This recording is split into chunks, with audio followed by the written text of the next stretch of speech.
I'll keep putting in a lot of effort now and pray that he keeps an eye on us." Hillary looked at me earnestly, so I gave a small nod. "I'm grateful, Hillary. My grandfather would be pleased, I'm sure." I reflected as we peered out the car window. People are malleable. Mysterious forces can occasionally aid in that transformation. My grandfather may have desired nothing more than for us to have our family reunited, even though we no longer own his priceless car. Though we still have a long way to go, we are filled with optimism and strength because we know that my grandfather is out there keeping an eye on us. "What kind of accident? What do you mean?" I was instantly awake and jumped out of bed. "I mean I had an accident with your car. I've told you many times," she said, with a hint of suppressed laughter in her voice over the phone. I was confused. Today was supposed to be a workday for both my husband and me. My car was in the driveway and I always carried the keys. How could this be? "Wait a minute. How did you even get my car?" Before I could finish, she let out a laugh. "Sorry for the accident, but it wasn't on purpose. So you'll forgive me, right?" I was at a loss for words, unable to accept this reality. My mind went blank. "My name is Amy. I am 28 years old and work for a company that manufactures automobile parts. I live with my husband Nathan, who is a year older than me. I consider myself a quiet person, but others often tell me I am internally strong. I lived with my parents and grandfather until high school. My grandmother had passed away before I was born, so I never met her. My family has always been car enthusiasts, and I grew up surrounded by cars. My grandfather especially adored me. On days off, he would often take me driving and taught me about cars. My grandfather's catchphrase was, 'One must take responsibility for oneself.' This phrase is something I vividly remember him saying while stroking his beard. Naturally, I came to love cars as well and went to a university outside the state I grew up in. After graduating from high school, I started working where I currently do. On weekends, I visit dealers and rental car shops, enjoying drives in various cars, from compact cars to luxury vehicles. I first met my husband, Nathan, at a dealership. He was the first staff member to serve me. After many conversations, we became close, and on our days off, we enjoyed drives and car modifications together, which naturally led to a relationship. We got married 2 years after we started dating. My grandfather really liked Nathan as a fellow car enthusiast. When we visited my parents' home, we often went driving in my grandfather's classic car. Since my entire family loves cars, we all got along well. One day, while washing my car, my smartphone, tucked in my pocket, began to vibrate vigorously. I washed my soapy hands and checked the phone. It was a call from my mother. "Mom, what's up?" "Amy, your grandfather's condition has suddenly worsened. They say tonight might be critical." My mother conveyed this calmly, probably trying not to worry me excessively. "What? Grandfather?" "I understand. I'll be right there," I said. My grandfather had been battling cancer for 3 years and had been in and out of the hospital recently. I had braced myself, knowing it wouldn't be long, but I didn't expect this moment to come so soon. "Don't rush. Drive safely," my mother said as she hung up. Since Nathan was at work, I contacted him and then headed to the hospital alone. Normally, it takes about 3 hours from our house to the hospital, but it took us 4 hours that day due to the heavy Saturday traffic. When I arrived at the hospital room, my grandfather seemed to have waited for my arrival before peacefully passing away with a serene expression. I gripped my grandfather's large hand and cried. His hand was as warm as when he used to take me for rides in his car. After a while, Nathan arrived, and as I was hunched over crying, he quietly rubbed my back without saying a word. His kindness made my tears unstoppable. After the funeral, my parents said they had something to tell us, so we stopped by their house. My grandfather, knowing his life was not long, had left a will. He wished to pass on his cherished classic car to me. "This car is filled with your grandfather's memories," my father said. Amy, take good care of it and use it well. I took over the car, maintaining and replacing its parts when necessary, and cherished it on weekends. Every time I drove the car, I could vividly recall my memories with my grandfather. About a year after my grandfather's funeral, we visited my parents' home again for a meeting with my in-laws. My sister-in-law, Hillary, is 2 years younger than me at 26 and currently lives with her parents. She is tall, slim, and flashy. After the meeting, as we headed to the parking lot, my sister-in-law asked, "Is this your car?" I told her about inheriting it from my grandfather. "I see, but that car doesn't really suit you," Hillary remarked dismissively. My husband was chatting some distance away, so he didn't hear this conversation. I felt a twinge of annoyance inside, but since it was a celebration, I didn't want to cause a scene, so I held back my words. Hillary had always looked down on me and said mean things when my husband or his parents weren't around. However, she usually pretends to be nice on the surface, so the rest of the family hasn't noticed. The next Saturday after the meeting, I was vacuuming at home when the doorbell rang. Thinking it was a courier, I opened the door only to find Hillary standing there. "Hi, Amy. I just came to visit." Hillary?" I was surprised by the sudden visit. Normally, you'd expect someone to call ahead of time, right? Hope you don't mind. "If I come in," she said, and walked into the house as if it were her own, sitting on the living room sofa with her legs crossed. Unable to refuse, I decided to serve her some coffee.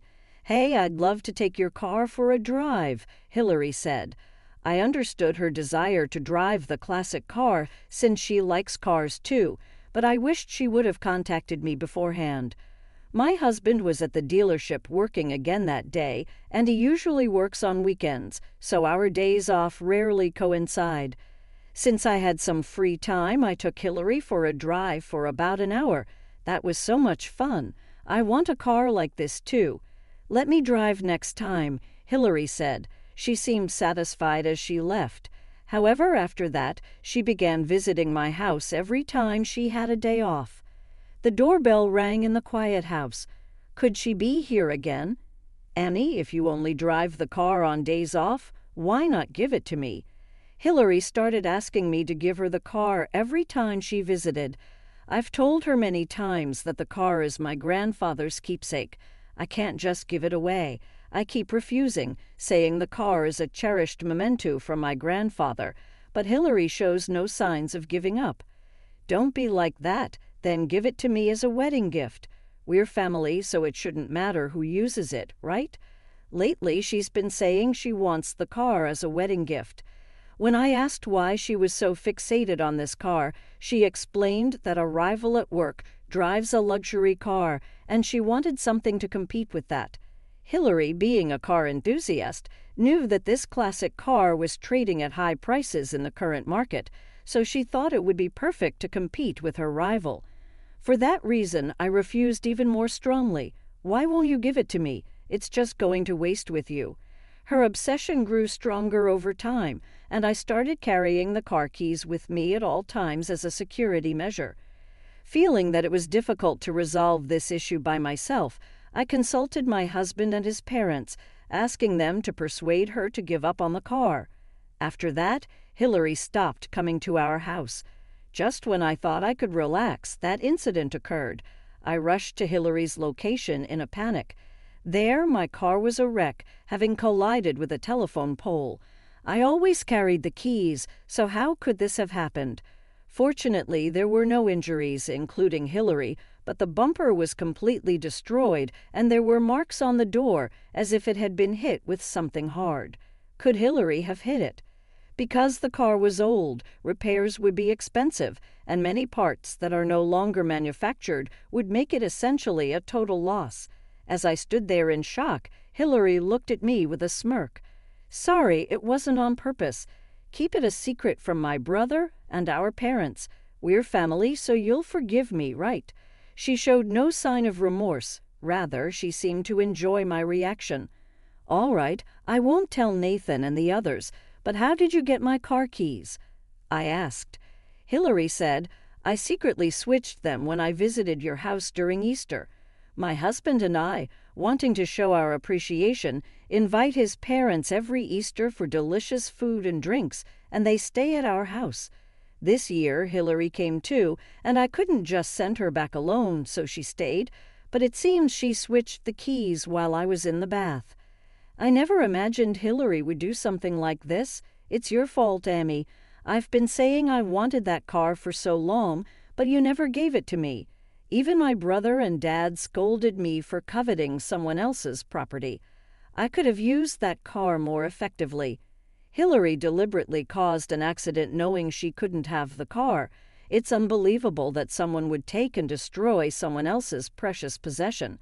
I was shaking with anger, clenching my fists tightly. Seeing my reaction, she said with a smile, "But it's also your fault for not noticing the keys were switched. This is a family matter, so let's call it a draw. Keep it a secret from the family." As Hillary walked away satisfied, I murmured softly, "Keep it within the family." After confirming she was gone, I immediately called the police. I took photos of the accident scene from all angles while waiting for the police and explained to the arriving officer that my car had been taken without permission and involved in an accident. I also had them confirm the marks of violence left on the car after the accident, and it was deemed malicious, so I filed a victim report. After returning home, I submitted a claim to the insurance company with the photos I had taken. Still seething with anger, I approached dinner time.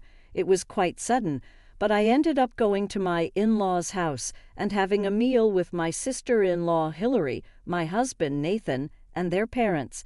Hillary seemed anxious that I might bring up the car issue, but outwardly she was proceeding with meal preparations as usual.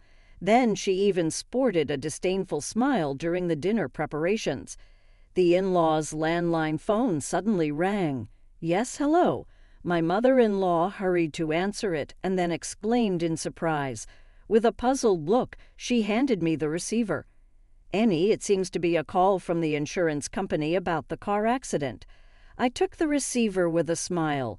I had previously requested the insurance company to contact me at my in-laws' landline instead of my mobile phone. I received confirmation of the accident and an explanation of the documents needed for the online application, which I noted down. Nathan, sensing something from my reactions and the notes, asked worriedly, "An accident? Are you okay?" As the conversation continued, it became clear that it was Hillary who had the accident, not me. Everyone was furious and started questioning her. Hillary glared at me and then suddenly started crying. Amy said I could drive, but the brakes were broken, and when the accident happened, Amy just laughed and ran away. She tried to kill me by putting me in that broken car. "That's not possible, Amy. You were supposed to be working, weren't you? When did you even ride together?" Nathan countered. Hillary screamed and tried to pin the blame on me, but her contradictions were quickly pointed out, and she fell silent. As soon as I glanced at the clock and looked back at Hillary, the landline rang again. I answered the phone and handed her the receiver, saying, "It seems to be for you." The moment Hillary fearfully took the receiver, her face went pale. "Who is it?" my mother-in-law asked, but Hillary looked away without answering. Unable to bear it any longer, my father-in-law took the receiver and, after listening, exclaimed, "The police. Hillary, the police say they need to speak to you at the station about the accident." "What's going on?" My usually calm father-in-law was struggling to contain his anger as he questioned her, and Hillary started trembling in fear. Then, glaring at me, she shouted, "Annie, this isn't what we agreed." I responded calmly, "The only ones I spoke to were the police and the insurance company, just like you said. I haven't told Nathan or your father anything." Hillary, trembling with anger and eyes red, screamed, "Everyone is being deceived by her. Annie is the one lying." In response to Hillary's insistence, I sighed deeply and played the conversation I had recorded on my smartphone. Actually, when I received the call about the accident, a colleague advised me as I rushed out of the office, "You should record this on your mobile. It will help avoid disputes over who said what later, and recording video might provoke them, so secure an audio recording first. Following the advice of a colleague who had experienced trouble after a traffic accident, I had started recording the moment I faced Hillary. Naturally, all her unreasonable accusations and her threats to keep quiet because we're family were recorded. Hearing the playback from my smartphone, Hillary's complexion turned even paler. I've already submitted this to both the police and the insurance company, so lying now won't do you any good. There was no escape for her now. Hearing this, Nathan and his parents were furious, and my father-in-law scolded her sternly. "Hillary, can't you distinguish between right and wrong? What you've done is no different from theft.